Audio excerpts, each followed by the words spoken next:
Bom dia, nono ano, tudo bem? Vamos dar início à nossa segunda parte da aula de rebeliões rurais e urbanas na República Velha. Vamos lá? Bom, vamos começar falando sobre o cangaço. Bom, o cangaço foi um movimento que aconteceu aqui na região Nordeste, certo? Teve início na década de 20 e fim na década de 40, né? Eram bandos, certo? Sobretudo nas regiões que pertencem ao interior do Nordeste, né? Que tem o domínio do bioma da Caatinga, né? Semiárido. Então, eram realizadas diversas invasões às cidades, certo? Mas os cangaceiros, eles ocupavam uma posição de defender também a população contra os coronéis, as imposições dos coronéis da época, não é isso?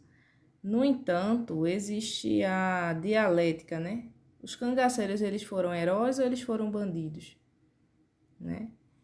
Então, ao mesmo tempo que eles auxiliavam, né, através da caçada a bandidos, auxiliavam a população, né, através da luta contra a imposição dos coronéis, né, eles também agiam por interesses próprios. Então, em determinadas regiões, eles saqueavam, eles matavam, certo? Então, dessa forma, apesar de ter sido um movimento bastante importante, sobretudo para a região Nordeste, né, eles eram compostos por um grupo de bandidos, pessoas que agiam fora da lei, certo? E foram caçados, né, pela Volante, né, que era a polícia na época, certo? E essas histórias até hoje elas são retratadas em literatura de cordel, novelas, revistas, filmes, minisséries, certo? Então na imagem aí vocês podem ver Maria Bonita, né? Maria Bonita é uma figura feminina muito forte, né, para a cultura popular aqui no Nordeste. Então ela sempre era considerada bem vestida, usava perfumes caros, joias, sempre muito bem arrumada, né, em posição, através da sua personalidade, fez com que ela se tornasse uma mulher que ela até hoje ela é referência, né, pela autoridade que ela exerceu, né? Ela foi considerada a primeira mulher a fazer parte de um grupo, né, de cangaceiros e faz parte da cultura e da história popular do Nordeste, certo? Na segunda imagem vocês veem um bando de Lampião e na terceira imagem são as cabeças decapitadas, né?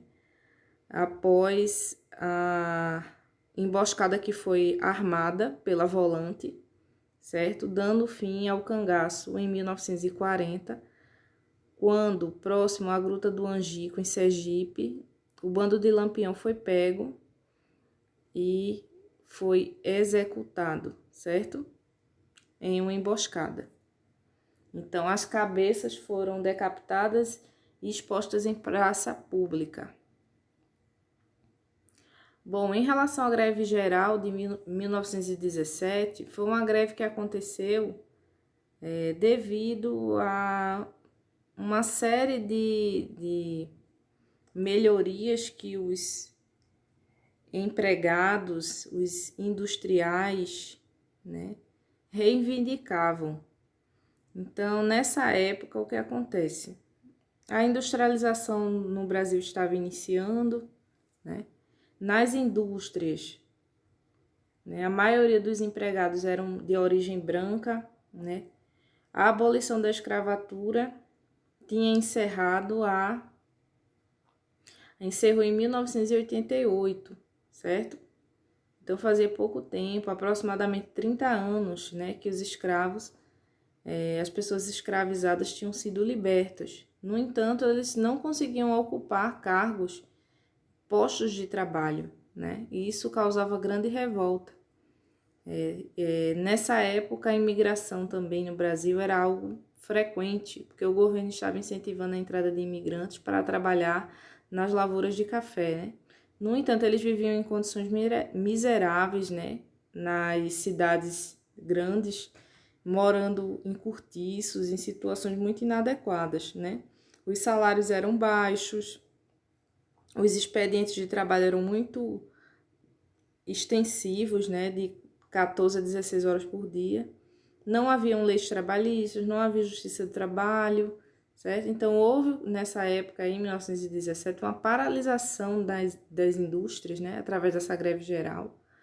E resultou também, a partir dessa greve, a formação do PCB, que era o Partido Comunista Brasileiro, em 1922, né? Posteriormente, na era Vargas, foi que surgiram os direitos trabalhistas, né? A partir do ano de 1930, certo, gente? Nessa época aí não havia carteira de trabalho, não havia leis trabalhistas, não havia nada disso, ok? Bom, em relação ao tenentismo, foi um movimento que aconteceu, nasceu através da insatisfação, né, da política do café com leite, que eram as duas principais potências, Minas Gerais e São Paulo, certo? Então, os tenentes, eles se uniam em clubes militares e eles começaram a conversar que não estavam satisfeitos com isso. Então, houve a marcha, né, dos 18 do Forte do Copacabana, né, onde esses 18 tenentes, né, se dirigiram à praia de Copacabana para enfrentar os militares, certo?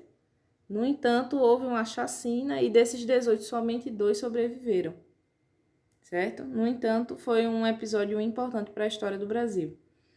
E a coluna Prestes, né, que era liderada por Luiz Carlos Prestes, né, foi um movimento um levante que pretendia destituir o presidente da época, né, e nacionalizar algumas indústrias estrangeiras que estavam instaladas aqui no Brasil, né?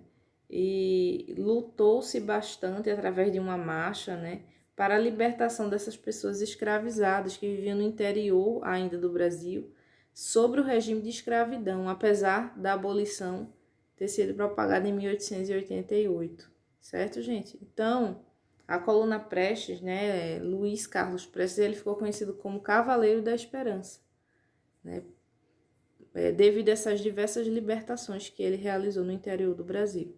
Tá bom, meus amores? Bom, por hoje é só.